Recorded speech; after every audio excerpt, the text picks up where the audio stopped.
Broncos Country, what's going on, man? Mile high salute, everybody. How's it going? It is week 2, man. Broncos versus Steelers. We're going to look ahead to the game, talk about some things to look out for, some game plans, and just making overall predictions and discuss different ways that the Broncos, what they need to do to be able to bounce back from that terrible week 1 loss, week 2 against the Steelers. Before we do it, guys, check some of the other videos out. If you love Broncos content, if you love Denver sports in general, or you just like sports as a whole, you like fantasy talk, anything and everything in between, we got it covered here, man. So smash that subscribe button. It'll really, really, really help me out. I appreciate that in advance. All right, guys, let's get into it, man. The Broncos are getting ready to have their home opener against the Pittsburgh Steelers this week in Denver, looking to bounce back from a tough week 1 loss. We talked about it. We're moving on. And there's a lot of concerns. It does not get easier. I did tell you guys, and I warned that I felt like Seattle can be a really good team. I felt like, especially defensively, they could be really underrated. They proved to be so. It wasn't just that the Broncos weren't very good offensively.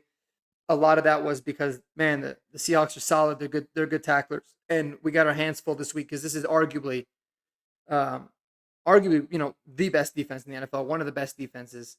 Anytime you're facing a Mike Tomlin coach defense, they're going to be pretty damn good. So let's get right into it, guys. So players to watch. And some things to really make sure. Obviously, highlighting, we're starting off with the legend himself, man. TJ Watt. That guy is an absolute monster in every way, a game wrecker in the true form. In my opinion, he's the best defensive player in the NFL. No doubt about it. The guy is an absolute machine. And he's going to be a terror for us if we don't have a very, very well executed game plan to be able to limit him as much as possible. Um, so, he's somebody that you got to highlight. Joey Porter Jr. is somebody that I wanted to discuss, get a little bit more into. He's a young outside corner, but he's really solid. He did very good on Drake London last week against the Falcons.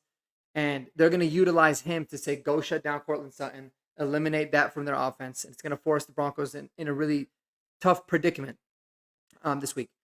And then Deshaun Elliott and Minka Fitzpatrick, those are both of their safeties. They're really, really strong in the secondary, specifically that safety group. Just guys that we don't worry about it so much for this game particularly because I don't know how much we're going to try to push the ball down the field. This probably wouldn't be the best game to try it, but they are ball hawks. Both of them are definitely some very opportunistic players on the defense. So those are just some guys that you really need to look out for specifically. As a whole, where are the Steelers vulnerable, right? Where their vulnerabilities lie. And the first one is their O-line. I think that the defense will have a really good chance of being successful against their O-line, both in the run game and in the pass game, because their tackles are okay. They're not really the best tackles, and their interior players, 2 of their 3 interior players are average to subpar. There's some vulnerabilities there. I think we can look at getting pressure up the pocket, but I would really expect for Jonathan Cooper and Baron Browning and Nick Bonito and those guys to be able to get at it in those situations where they force them, where they in the obvious pass downs. Now, in terms of stopping the run, it is going to be imperative for John Franklin Myers and Zach Allen to seal the edges, to stuff the run, especially on the outside. They did okay in the first half of the game last week, but they were terrible in the second half. Absolutely bad. I rewatched it. A lot of it was from both of those ends. They just couldn't seal the edge. Guys started, tripping over themselves. The edge was given, boom. So it's gonna be really imperative for those guys to be able to stop the run and force Justin Fields to beat you with his arm. And what I mean by that is not with his legs, not being able to scramble when he's actually throwing. Actually make him beat you with his arm. I think you're going to set yourself up for success. Another weakness on the defensive side of the ball for them is their linebackers. There is a lot of vulnerabilities there. They've got a lot of good big name guys, like Patrick Queen, for example. But when you look at them, not just on PFF, but you watch them on film, they really struggle in pass coverage specifically. I think there's a lot of vulnerabilities there. The fact that we don't really have an elite tight end group by any means kind of sucks because this would be a week where I think that they could eat, but we'll get into that. But their linebackers, there's definitely some vulnerabilities there. So if you can establish the run and you can do it up the middle and get it to that second level, or on the outsides and get it to that second level, you can get a lot of success because those guys like to overcommit, and I think manipulation with the eyes and all that can be really really big. So that kind of breaks that down. So when you talk about the game plan, guys, the game plan is gonna sound really similar, especially early on in the season for this team as we develop an identity and as we really figure things out. But it's going to be establish the run, stick with it, find a running back, and roll with them. Side note: Audric Estime was put on IR today. He's out at least 4 weeks, so it could be some Blake Watson. I don't really care who it is. I'm excited to see Blake. Make a separate video on that, but I want to see them establish the run. And I think that you can do so running inside and on outside, especially on the outside, right? The best way to limit TJ Watt and his game wrecking ability is to run right at him or force him to play the run, right? You can double team him on runs to kind of eliminate him from the run play and, get the runner up into the second level and make some of those, linebackers or those corners who are really not good at tackling as well. Make them make the plays. But that's running the ball is going to be more important than ever, especially in this game, to be able to limit TJ Watt, tire him out, utilize the altitude of finally being at home to your advantage. I feel like it's one of those home field advantages that we just have taken zero advantage of over the last 9 to 10 years. Honestly, we have had no semblance of being able to genuinely tire teams down. It's early in the year. It's going to be hot. They're going to be wearing their all black uniforms. You've got to be able to run the ball consistently down their throat. I don't care if you're getting one or two a clip. You got to stick with it, and you got to find somebody to be able to get into that rhythm. And you control the game, and I think you're gonna set yourself up for success there. I would also like to see hurry up tempo. I'd like to see this Broncos offense have a little bit more tempo. Use the altitude to your advantage. I never understand why the Broncos have never used, or at least lately, as far as I can remember, used a hurry up tempo the entire time. Whenever you're playing at home, I feel like that's the best way to be able to really, keep the defense from substituting, keep the defense from getting any kind of rest. Just go up there, tire them out, run the ball. And a lot of those two things, it'll allow for them to not be able to, change plays. Like I said, get substitutions. You can keep them in particular packages that you feel like are favorable to you. And you can really build an offensive identity and a rhythm overall. So I'd love to see some hurry up tempo. Now, the third key to the game plan for me is what I would do and what I'd like to see the Broncos doing is working the tight ends, especially on these linebackers. This is a vulnerable team against tight ends. They were like that last year. It continued this year with Kyle Pitts last week. And, Dulcich and Kroll have an immense amount of talent. They're not household names, but they have an immense amount of talent. And they have the ability to be able to get open, create separation, and make plays down the field. And that's what I would like to see them do a lot more often. Now, you're going to be utilizing Troutman and Atkins probably a lot. But, to be able to double team and chip TJ Watt. But if you can work the middle of the field, even if it's working the middle of the field with like Mims, right, or whoever in the slot, you want to get those matchups on the linebackers. I think you're gonna set yourself up to do good things. So that's what I would like to see is get the tight ends working. Tight ends are the best friend, the safety blanket for a young quarterback. So I'd love to see that happen. On the defensive side of the ball, obviously, it's stopping the run. Don't let Jalen Warren or Najee Harris get any kind of flow going. It drives me crazy when I feel like we just can't stop running backs. It makes everything significantly more difficult. And so you need to stop that, and you need to be able to force Justin Fields to beat you, but you cannot let him beat you with his feet. You've got to keep him in the pocket, and you've got to force him to beat you with his arm.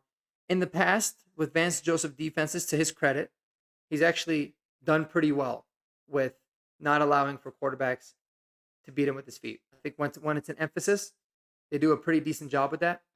So coverage got to be tight on the back end. Make it hard for Justin Fields. Make him make some bad decisions, but do not let him beat you with his feet. The fact that we allowed Geno Smith to score that 35-yard touchdown last week was awful. So you can't let that happen. You can't let it break down. Make Justin Fields beat you with his arm. If he does it, you can live with it. So those are really the game plans there. Some matchups that I'm looking forward to and that I think is going to be huge is some advantageous ones, I guess, is when you look at this team the Steelers in particular, and you look at their offensive roster, right? By them losing Deontay Johnson, they don't really have a lot of household names in the receiving core outside of George Pickens.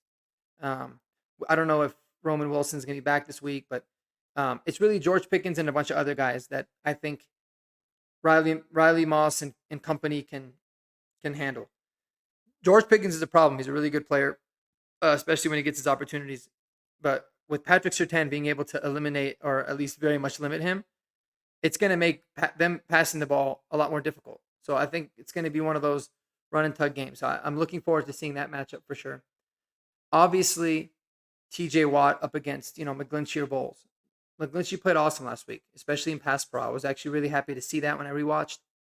I thought he held up very well against some very talented players, but this is an entirely different beast.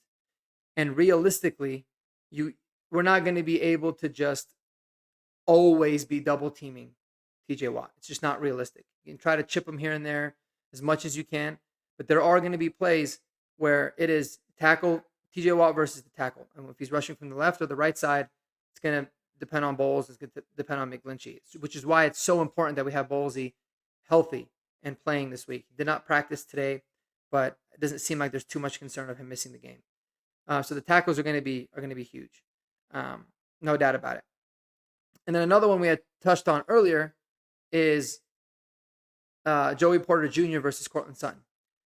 If Joey Porter can do to Cortland Sutton what the Seahawks did to him last week, it's going to make things a lot more difficult.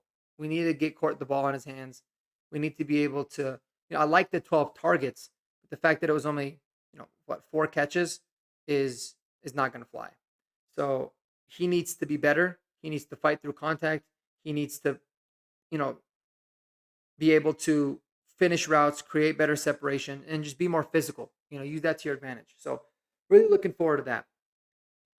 Obviously, it's an uphill battle. As we know and as we've talked about, this is a team that we look at this year from a very developmental point of view. We can't always look at the finite, oh my gosh, they won, oh my gosh, they lost. Obviously, you always want to win. There's no doubt about it. But we got to be realistic. And what's important is being able to grow and be able to develop.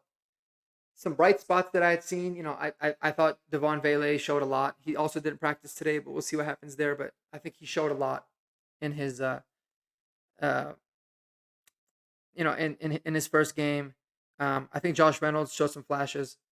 So there's a lot of guys that I like the developmental traits of, but I want to see more Marvin Mims. I want to see more yards after the catch. You want us to be able to just see these guys grow, but ultimately I just want to see significantly better product, smoother operation.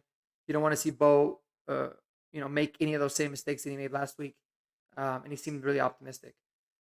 It's a tough one, guys, but I predicted last week the Broncos were gonna lose by 3. Ended up losing by 6. It was a close game, closer than it probably seemed. I think just have a really, really, really weird feeling that the Broncos are going to find a way to win this game. I think they're going to have a really good bounce back, and I think they're finally going to give this home crowd a home opening victory. It seems like it's been forever, but that would be my prediction, and my prediction is that we win this game 23-16, 7-point win.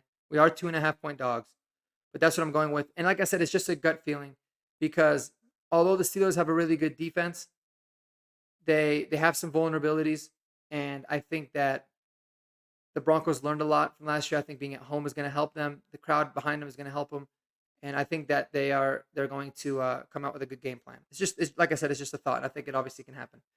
Let me know what you guys think in the comments. What are some keys to the game? What do you think is ultimately going to happen this week? Looking forward to watching it and putting up some more content. We're going to break down a few more different items regarding about this game as well, and just some things to look for as the rest of the week goes on, especially from the injury front. So until next time, guys, don't forget, spend time with those people that you love the most. And until the next time we talk, go Broncos. Peace out.